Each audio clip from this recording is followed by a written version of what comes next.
I got these fresh eyes, never seen you before like this. My God, you're beautiful. It's like the first time when we opened the door for we got used to usual. It might seem superficial, stereotypical man. You dress up just a little and I'm like, oh damn. So suddenly I'm in love with a stranger. I can't believe that she's mine. Now all I see is you with fresh eyes, fresh eyes.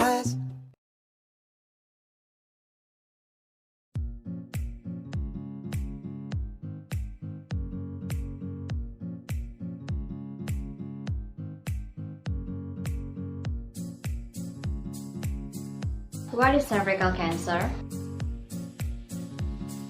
Cervical cancer is a cancer that occurs in the cervix, the one that connects the uterus and vagina. According data from WHO, every year around the world, there is 490,000 women are diagnosed with cervical cancer, and 240,000 of them pass away, and almost 80% occur in developing countries. In Indonesia, there are approximately 40 cases of cervical cancer every day, and the number who pass away approximately 20 cases every day. What is the causes of cervical cancer? The cause of cervical cancer, 90.7%, is caused by HPV or human papillomavirus. HPV type 16 and 18 are the main cases in 70% of cervical cancer cases in the world. Transmission of the HPV virus can occur through sexual contact, especially by changing partners. Some of the factors that make it easier for cervical cancer are multiple partners. Even if you don't have multiple partners, the risk of transmitting HPV can still occur in someone who is sexually active. But sexual intercourse with one person reduces the risk of cervical cancer. All women who have had sexual intercourse are at risk of developing cervical cancer. Starting sexual relation at young age, smoking. The possibility of developing cervical cancer increases if there is a family history of cervical cancer. However, it should be understood that cervical cancer is not a hereditary disease. Signs of cervical cancer can be detected by the following characteristics: pain in the lower abdomen, bleeding after sexual intercourse, bleeding after menopause, the appearance of vaginal discharge mixed with blood and smells. How to detect cervical cancer? How to detect cervical cancer is a pap smear. The pap smear is the standard examination method for detecting cervical cancer. However, the pap smear is not the only way that can be done to detect this disease. Women who have never had pap smear or who do not have regular pap smear are at the highest risk of developing cervical cancer. There are also types of inspection using IVA, visual inspection with acetic acid or vinegar. Doing a pap smear or IVA once a year for those who are sexually active. As we all know, prevention is a better act than cure. And cervical cancer is the most preventable cancer. How to prevent cervical cancer? Doing the HPV vaccine at premarital age. Diligently doing pap smear every 1 year for those who are sexually active, and of course, maintaining a healthy body. However, if you have cervical cancer detected, There are several treatment methods that can be done. If early stage cervical cancer is detected, the treatment is done by removing the cervical cancer by means of surgery, both laser surgery, electricity, by freezing and removing cervical cancer tissue. For the next cervical cancer case, surgery to remove the uterus or a through hysterectomy will be performed so that the cancer does not develop. However, if it is detected, it's quite safer. There is nothing but chemotherapy and radiation. The earlier you treat cervical cancer, the greater the chance to recover. Perawatan paliatif. Apa itu perawatan paliatif? Perawatan paliatif atau palliative care merupakan pelayanan kepada pasien yang penyakitnya sudah tidak bereaksi terhadap pengobatan kuratif atau penyakit yang sudah tidak bisa disembuhkan secara medis. Menurut Kemenkes RI nomor 812 tahun 2007, tujuan perawatan paliatif adalah memperbaiki kualitas hidup pasien dan keluarga dalam menghadapi masalah yang berhubungan dengan penyakit terminal dan kronik, dengan pencegahan melalui identifikasi dini dan penilaian yang tertib, serta penanganan nyeri dan masalah-masalah lain, meliputi fisik, psikososial, dan spiritual. Nah, secara singkat, tujuan perawatan paliatif yakni memberikan dukungan dan perhatian yang membuat kehidupan pasien terasa menyenangkan selama masa sakit, sehingga mereka bisa menikmati sisa hidup mereka.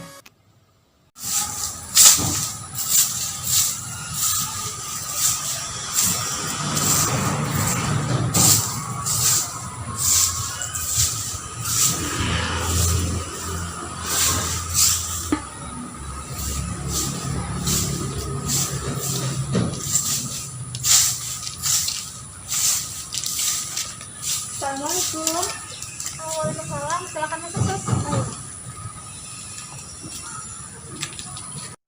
Mbak, apa benar ini rumahnya Ibu Khairunisa? Iya, betul, Sus. Perkenalkan, nama saya Yuni Syafitri. Saya dari Klinik Tambusai.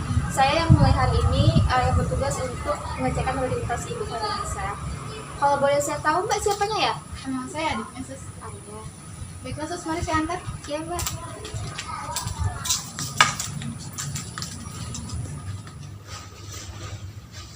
Silakan aja, Sus, masuk ke dalam. Kakak saya ada di dalam. Saya permisi ke belakang ya, Sus, ya. Oh iya, Mbak, silakan. Permisi. Assalamualaikum. Waalaikumsalam, Sus.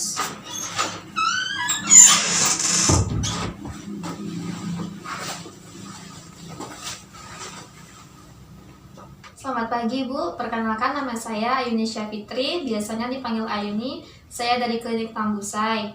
Apa benar ini dengan Ibu Khairunisa? Iya, benar, Sus. Ibu sebenarnya dipanggil siapa, Ibu? Caca, Sus. Oke, Bu Caca ya. Nah, Bu, mulai hari ini saya yang akan melakukan pemeriksaan rutin kepada Ibu ya. Bagaimana perasaan Ibu hari ini? Saya merasakan nyeri, Sus, beberapa hari ini. Darah semua dan serta muntah. Saya tidak nafsu makan dan terkadang tidak nyenyak tidur, Sus. Baik, Bu, hari ini saya akan melakukan pemeriksaan kepada Ibu untuk mengetahui kondisi Ibu setelah dipulangkan dari rumah sakit pusat ya. Kira-kira pemeriksaan ini dibutuhkan waktu 30 hingga 40 menit. Apakah Ibu bersedia? Iya, Sus, saya bersedia. Nah, kan tadi Ibu mengatakan Ibu mengalami nyeri. Kalau saya boleh tahu, di mana letak posisi nyerinya, Bu, dan bagaimana rasanya? Saya merasakan nyeri di sekitar perut, Sus. Terasa terbakar dan terkadang denyut, Sus. Apakah Ibu Caca sudah minum obat pereda nyeri? Saya sudah minum obat, Sus, yang diajarkan dokter, tapi nyeri hilang cuma 2-3 jam. Habis itu nyerinya timbul lagi, Sus. Nah, Bu, di sini saya akan mengajarkan Ibu beberapa teknik terapi keperawatan yang bisa kita lakukan. Yang pertama ada namanya Progressive Muscle Relaxation atau biasa kita sebut dengan PMR. Terapi ini kita lakukan dengan cara menegangkan otot secara sementara, kemudian diregangkan kembali, dimulai dari kepala hingga kaki. Nah, fungsi dari teknik ini yaitu menurunkan kecemasan, kemudian menurunkan nyeri Ibu. Seperti itu, Bu. Iya, Sus. Nah Bu, yang kedua ada namanya teknik terapi keperawatan guide imagery dengan kombinasi aromaterapi lavender. Guide imagery ini berfungsi untuk menggantikan suasana yang stres menjadi lebih nyaman, lebih rileks. Nah, kenapa kita menggunakan aromaterapi lavender? Karena aromaterapi lavender juga menciptakan suasana yang lebih rileks untuk Ibu. Nanti saya bantu dengan berimajinasi sehingga Ibu tidak akan berfokus pada rasa nyeri Ibu, seperti itu. Guide imagery juga dikombinasikan dengan tarikan nafas dalam ya Bu, kemudian kita lakukan selama 15 menit. Nah Bu, teknik terapi keperawatan yang ketiga ada namanya Subselect Individual Music Therapy atau biasa kita sebut dengan selimut. Biasanya teknik ini yang sering kita lakukan Bu, soalnya lebih mudah dan lebih efektif. Karena kita hanya menggunakan mendengarkan musik-musik yang Ibu sukai. Terapi ini kita lakukan selama 15 menit, kemudian kita kombinasikan dengan tarikan nafas dalam Bu. Nah Bu, teknik ini memberikan pengaruh positif kepada suasana hati dan emosional Ibu. Jadi Ibu bisa menjadi lebih rileks, lebih nyaman. Biasanya ditandai dengan menurunnya tekanan darah dan menurunnya denyut jantung Ibu. Seperti itu. Gitu ya Sus. Biasanya musik seperti apa yang Ibu sukai? Saya lebih sering dengar murotal Sus. Oh, murotal ya Bu. Iya Sus. Nah, tadi kan Ibu juga mengatakan sering mengalami mual serta muntah. Ibu bisa mengatasi ini menggunakan aromaterapi citrus. Aromaterapi citrus bisa Ibu gunakan sebagai inhalasi atau sebagai pijatan sehingga dia akan merangsang aliran darah menuju ke hipotalamus atau otak. Aromaterapi citrus berfungsi untuk menurunkan rasa mual muntah Ibu, seperti itu. Jadi, Ibu merasa lebih nyaman lagi. Oh begitu ya Sus. Iya, Bu. Nah, Bu, dari teknik terapi keperawatan yang saya sebutkan tadi, kira-kira Ibu mau coba yang mana dulu? Terapi selimut aja Sus. Yang selimut, mau musik yang seperti apa Ibu? Murotal Sus. Yang murotal ya, kita coba ya. Iya Sus. Baik Bu, kita mulai ya. Saya akan menghidupkan musik murotalnya selama 15 menit. Kemudian Ibu jangan lupa untuk tarik nafas dalamnya dengan cara tarik nafas dari hidung, kemudian tahan sebentar, buangkan perlahan-lahan ya. Kita mulai ya Bu. Iya Sus. Kita mulai ya Bu. Tarik nafas dulu. Keluarkan. Lagi. Bagus. Coba lagi ya Bu.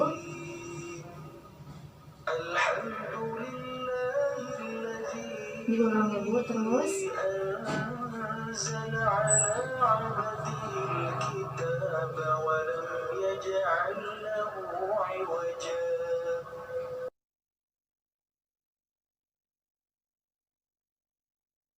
Nah Bu, bagaimana perasaan Ibu setelah kita melakukan teknik terapi selimut tadi? Udah lumayan relax Sus. Nyerinya pun sudah mulai berkurang. Oke, berarti bisa saya katakan bahwa teknik terapi selimut tadi sangat efektif untuk Ibu ya.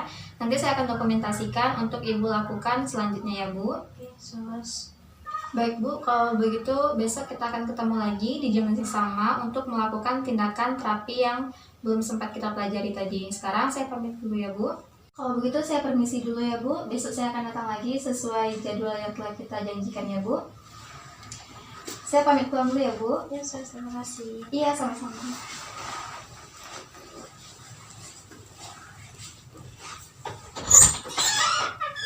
Assalamualaikum Bu. Waalaikumsalam Sus.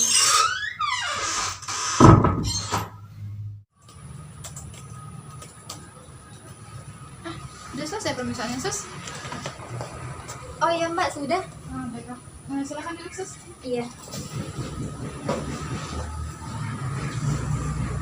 Bagaimana keadaan kakak saya, Sus? Tadi ibunya udah lumayan berkurang nyerinya Mbak. Tapi tadi ibu juga bilang kalau dia itu nggak nafsu makan, terkadang juga muntah. Kalau saya boleh tahu, sejak kapan ya Mbak ibu tidak nafsu makan? Kira-kira sekitaran sudah 1 minggu ini, Sus. Oh seperti itu. Biasanya Mbak kasih konsumsi makanan apa aja? Biasanya saya kasih bubur aja sih buat makannya. Nah Mbak, tadi Ibu Caca juga mengatakan kalau ia sering mengalami nyeri. Bagaimana nanti Mbak berikan jus ikan gabus? Jus ikan gabus, Sus? Iya Mbak. Nah Mbak, ikan gabus itu mengandung banyak protein, gizi, lemak, dan air. Protein pada ikan gabus kaya akan albumin. Albumin yang kita butuhkan pada tubuh kita Mbak. Albumin berfungsi untuk meningkatkan kekebalan tubuh, kemudian mempercepat penyembuhan luka pada pasien kanker. sehingga ikan gabus juga menjadi analgetik alami untuk menurunkan nyeri pada pasien. Seperti itu, Mbak. Nah, seperti itu, sus. Lalu bagaimana cara pengolahannya, sus? Nah, Mbak, pengolahan ikan gabus Mbak bisa menjadikannya kaldu. Jadi kaldunya itu Mbak bisa campurkan dengan bubur. Kemudian daging ikan gabus Mbak bisa jadikan sebagai lauk pauk untuk Ibu Caca. Nah, seperti itu ya, sus ya. Iya, Mbak. Makasih ya, sus, atas infonya. Iya, Mbak, kalau begitu saya permisi dulu, besok pagi saya datang lagi ya, Mbak, untuk melakukan tindakan lanjut kepada Ibu Caca. Baik, sus. Saya pulang dulu, Mbak. Sus.